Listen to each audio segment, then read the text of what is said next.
ہم ایک ایسی چیز کے بارے میں بات کرنے والے ہیں جو ہر کچن میں تو ہوتی ہے لیکن اس کی اصل طاقت سے بہت کم لوگ واقف ہیں۔ جی ہاں، بات ہو رہی ہے ادرک کی، جو صرف ہمارے کھانوں کا ذائقہ ہی نہیں بڑھاتی بلکہ صحت کا ایک خزانہ بھی ہے۔ کیا خوبصورت بات ہے نا؟ درد کا ساتھی۔ ادرک کو صرف ایک مسالہ نہیں سمجھا گیا ہے بلکہ صدیوں سے اسے ایک ہمدرد کے طور پر دیکھا گیا ہے۔ تو یہ جو خیال ہے نا کہ ادرک درد میں ساتھ دیتی ہے، یہ کوئی نئی بات نہیں ہے، یہ تو ہزاروں سالوں سے نسل در نسل چلی آ رہی ہے۔ چلیں ذرا تاریخ میں پیچھے چلتے ہیں اور دیکھتے ہیں کہ یہ سب شروع کہاں سے ہوا۔ دیکھیں، اس کی جڑیں صرف زمین کے اندر نہیں ہیں بلکہ تاریخ میں بہت گہری ہیں۔ چاہے وہ ہندوستان کا آیوروید ہو یا چین کی روایتی طب، ادرک کو ہمیشہ سے ایک بہت خاص درجہ دیا گیا ہے۔ اچھا، تو یہ تو ہو گئی تاریخ کی بات۔ اب آتے ہیں ذرا آج کے دور میں، یعنی سائنس کی طرف۔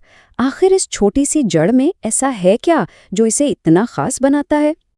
ادرک کی ساری طاقت کا راز اصل میں دو خاص کیمیکلز میں چھپا ہے، جنجرول اور شوگول۔ اور دلچسپ بات یہ ہے کہ تازہ ادرک میں جنجرول زیادہ ہوتے ہیں، لیکن جب ادرک کو سکھایا جاتا ہے نا تو یہی جنجرول شوگول میں بدل جاتے ہیں، جو سوزش کم کرنے میں شاید اس سے بھی زیادہ کارآمد ہیں۔ اچھا، تو یہ کرتے کیا ہیں؟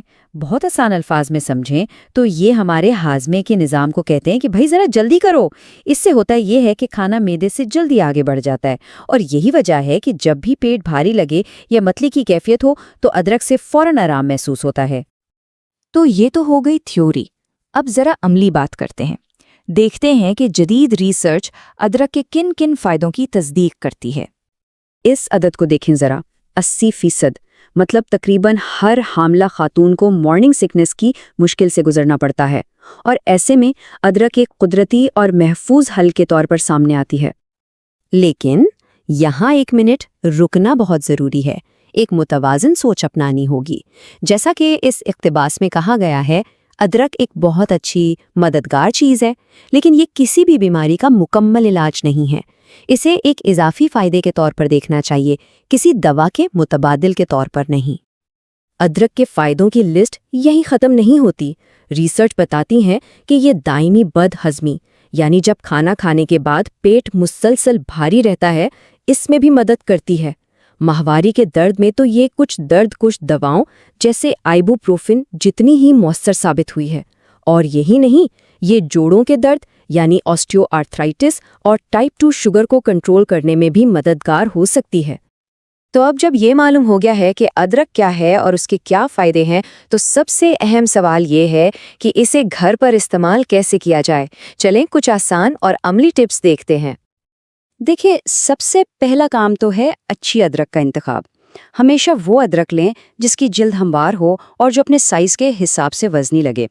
اور ہاں، اسے صحیح طریقے سے سٹور کرنا بھی بہت ضروری ہے، خاص طور پر اگر اسے چھیل کر فریز کر لیا جائے تو مہینوں تک اس کا فائدہ اٹھایا جا سکتا ہے۔ ادرک کی چائے بنانا تو ویسے بہت آسان ہے، لیکن ایک چھوٹا سا ٹپ ہے جو اس کے ذائقے کو بالکل پرفیکٹ بنا سکتا ہے۔ وہ یہ کہ ادرک کو پانی میں ڈالنے کے بعد اسے ٹھیک 10 منٹ تک دم دینا ہے۔ اگر اس سے زیادہ پکایا تو اس کا ذائقہ کڑوا ہو سکتا ہے۔ اور ہاں، بہترین رزلٹ کے لیے ان عام غلطیوں سے بچنا بہت ضروری ہے۔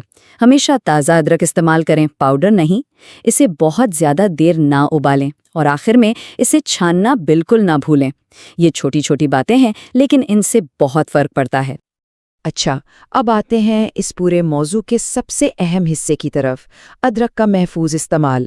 یاد رکھیں، کوئی بھی چیز چاہے وہ کتنی ہی قدرتی کیوں نہ ہو، اسے ہمیشہ ذمہ داری سے استعمال کرنا چاہیے۔ تو سوال یہ ہے کہ کیا ادرک سب کے لیے محفوظ ہے؟ جواب ہے زیادہ تر لوگوں کے لیے ہاں، لیکن کچھ ایسی صورتیں ہیں جہاں بہت احتیاط کی ضرورت ہے۔ تو آخر کتنی ادرک استعمال کرنی چاہیے؟ ماہرین کہتے ہیں کہ ایک صحت مند انسان کے لیے روزانہ 3 سے 4 گرام، جو تقریباً 1 چائے کا چمچ بنتا ہے، کافی ہے، لیکن حاملہ خواتین کو اسے 1 گرام تک ہی رکھنا چاہیے۔ اب اس لسٹ کو بہت دھیان سے دیکھیں۔ اگر کسی کو خون بہنے کی بیماری ہے، پتے میں پتھری ہے یا کوئی سرجری ہونے والی ہے تو ادرک کا باقاعدہ استعمال شروع کرنے سے پہلے اپنے ڈاکٹر سے بات کرنا انتہائی ضروری ہے۔ اور یہ ایک اور بہت اہم بات ہے، ادرک کچھ دواؤں کے ساتھ ریئیکٹ کر سکتی ہے، خاص طور پر خون پتلا کرنے والی، شوگر اور بلڈ پریشر کی دواؤں کے ساتھ۔ تو اگر کوئی ان میں سے کوئی دوا لے رہا ہے تو ڈاکٹر کی اجازت کے بغیر ادرک کو اپنی روٹین کا حصہ بالکل نہ بنائے۔ چلیں تو اب اس ساری بات چیت کا خلاصہ کرتے ہیں اور دیکھتے ہیں کہ ادرک کو ہماری صحت کے معمولات میں آخر کہاں فٹ کرنا چاہیے۔ سب سے اہم بات جو یاد رکھنے کی ہے وہ یہ ہے، ادرک ایک بہترین مددگار ہے، لیکن یہ علاج نہیں ہے۔ یہ ہاضمے میں مدد کر سکتی ہے، متلی کم کر سکتی ہے اور ایک صحت مند زندگی کا حصہ بن سکتی ہے، لیکن یہ کبھی بھی ڈاکٹر کے مشورے یا تجویز کی ہوئی دوا کی جگہ نہیں لے سکتی۔ تو آخر میں اصل سوال یہ نہیں ہے کہ ادرک کتنی طاقتور ہے، بلکہ یہ ہے کہ ہم اس کی طاقت کو کتنی سمجھداری سے استعمال کرتے ہیں۔ اگر علم اور احتیاط کے ساتھ اسے استعمال کیا جائے تو یہ قدیم جڑ واقعی ہماری صحت کی ایک بہترین ساتھی ثابت ہو سکتی ہے۔